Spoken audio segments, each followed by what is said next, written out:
క్రైస్తలో ఈరోజు దేవుని యొక్క వాగ్దానము యెషయా గ్రంథము 54వ అధ్యాయము 4వ వచనం.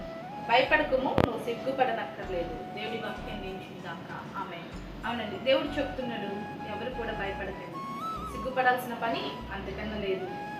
ఏదైతే నీ జీవితంలో జరుగుతుందో ఆ పరిస్థితిని బట్టి అయ్యో నేను వారి ముందు సిగ్గుపడతానా, నా ఇంటి వారి ముందు, నా స్నేహితుల ముందు, నా బంధువుల ముందు ఈ యొక్క పరిస్థితిని బట్టి సిగ్గుతో నేను తల వంచుకునే పరిస్థితి నాకు వస్తుందా, ఏంటి నా పరిస్థితి, ఏం దిక్కుతో వచ్చిన స్థితిలో నేను ఉన్నానని ఆధారపడుతున్నావా, భయపడుతున్నావా? దేవుడి యొక్క వాక్యం చదివిస్తుంది, భయపడక్కర్లేదు.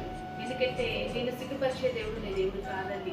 నేను ఎక్కడ ఎవరి దగ్గర కూడా తల వంచకుండా సిగ్గుపడనీయకుండా నీ తల ఎత్తే దేవుడు నీ దేవుడై ఉన్నాడు. కాబట్టి ఏ విషయాన్ని బట్టి ఆధైర్యపడక, సిగ్గుపడక, భయపడక, సమస్త విషయాలలో, సమస్త భయములలో, సమస్త సిగ్గుపడాల్సిన పరిస్థితులలో కూడా దేవుడి మీద ఆధారపడి ఆ పరిస్థితుల్లో దేవుడికి నువ్వు ఏదైతే ఆ పరిస్థితిని అప్పచెప్తావో అప్పుడు దేవుడు నువ్వు అధైర్యపడుతూ భయపడుతున్న ప్రతి పరిస్థితి నుంచి నేను విడిపించి నిన్ను ఎవరి ఎదుట కూడా సిగ్గుపడినాడు. కాబట్టి ఏ విషయంలో భయపడక మనల్ని సిగ్గుపడని దేవుడు మనకు ఉండడం గ్రహించి దేవుడి మీద పూర్తిగా ఆధారపడదాం.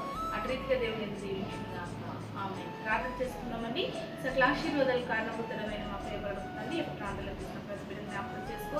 ఏ పరిస్థితిని బట్టి సిగ్గుపడాల్సి వస్తుంది అని వారు భయపడుతున్నారు, ఆ పరిస్థితి వారి ఎదురు నుంచి తొలగిపోయి సమాధానం కలుగుదాక వారి జీవితంలో గొప్ప కార్యం జరిగించుకుని ఏ స్నామంలో ప్రార్థిస్తున్నాం తండ్రి. ఆమె